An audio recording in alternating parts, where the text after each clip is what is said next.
यहाँ पे देखिए आपके पास क्वेश्चन है, थर्ड क्वेश्चन है आपके पास, dash Japanese that are in Mumbai are law abiding citizens. अब यहाँ पर क्या है कि लॉ अबाइडिंग सिटीजन्स हैं, लॉ अबाइडिंग का मतलब है कानून को मानने वाले। अब इन्होंने बोला dash Japanese that are in Mumbai, पूरे इंडिया की बात नहीं हो रही, मुंबई में रहने वाले जैपनीज़ की बात हो रही है, ठीक है। और जैपनीज़ काउंटेबल है कि नहीं, ऑब्वियस बात है, हमारी पॉपुलेशन के जितने भी लोग हैं वो सारे काउंटेबल हैं, अनकाउंटेबल तो नहीं है। तो जैपनीज़ ऊपर से ये प्लूरल में भी था, तो ये हमारे पास जैपनीज जो है वो क्या है, काउंटेबल नाउन है। तो लिटिल का तो कोई नामो निशान नहीं रहने वाला इसमें, रह जाती है बात फ्यू की, द फ्यू की और अ फ्यू की, ठीक है। तो इसलिए हमारे पास इसका आंसर क्या आएगा, द फ्यू, क्योंकि जितने भी हमारे पास जैपनीज़ हैं मुंबई में रहने वाले वो सारे के सारे क्या हैं, लॉ अबाइडिंग। देखिए ऐसा तो है नहीं कि जैपनीज़ बहुत सारे हैं, पूरे इंडिया में तो जैपनीज़ नहीं है ना, तो मुंबई में है, और वो भी मुंबई में भी कौन से कल्चर के लोग या कौन सी कम्युनिटी के लोग, जैपनीज़, इसलिए वहाँ पे थोड़ा स्पेसिफिक भी है हमारे पास, इसलिए यहाँ पर क्या है, the few Japanese that are in Mumbai are law abiding citizens. Then fourth question में dash Americans have their offices in Kolkata. देखिए अब यहाँ पे अमेरिकन्स की बात हो रही है, अब यहाँ पे बात हो रही है कि अमेरिकन्स के ऑफिसेज हैं कोलकाता में।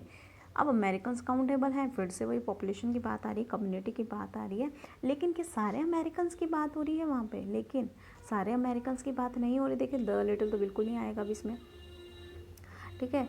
अब इसमें द लिटिल तो बिल्कुल नहीं आएगा क्योंकि ये काउंटेबल है, तो अ लिटिल का ऑप्शन का तो रहता ही नहीं। इसमें बात आती है फ्यू की, बात आती है फ्यू की, द फ्यू की और अ फ्यू की, ठीक है। तो अब अमेरिकन जो है वो काउंटेबल हैं और उनकी बात हो रही है कि हमारे पास उनके ऑफिसेज हैं कोलकाता में, तो किनकी, अ फ्यू अमेरिकन, सारे अमेरिकन नहीं की बात नहीं हो रही, कि कुछ अमेरिकन के ऑफिसेज जो हैं वो कोलकाता में हैं, ठीक है। अब बात करते हैं इन फिफ्थ क्वेश्चन की, in dash words he expressed his gratitude to his friend.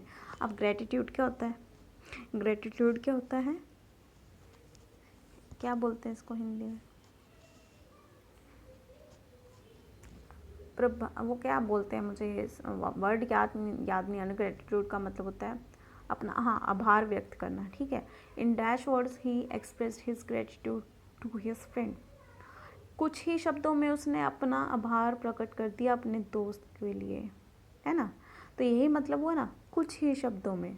तो यहाँ से साफ साफ पता लग रहा है वर्ड्स जो है हमारे पास क्या है, काउंटेबल है।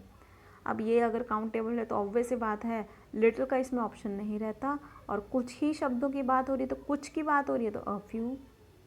अब यहाँ पे फ्यू वर्ड्स क्यों नहीं आया, इन फ्यू वर्ड्स मतलब किसी भी, कोई भी शब्द नहीं बोला उसने, बिल्कुल भी ऐसी नहीं हुई है, उसने कुछ तो शब्द बोले हैं ना। देन बात करते हैं सिक्स्थ क्वेश्चन की, dash poems he has written are all of great excellence, ठीक है।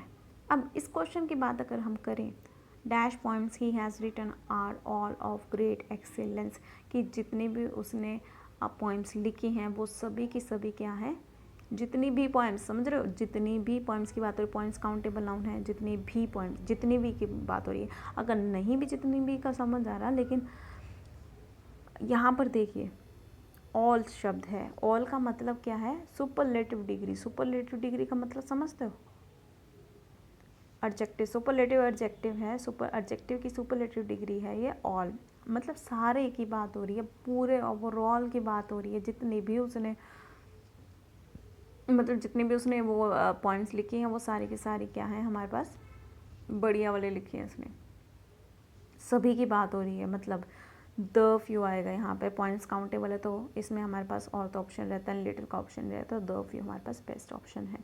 किसी भी टॉपिक में कोई प्रॉब्लम आई है तो प्लीज़ मुझे बता दीजिएगा। And this video is over, okay, thank you.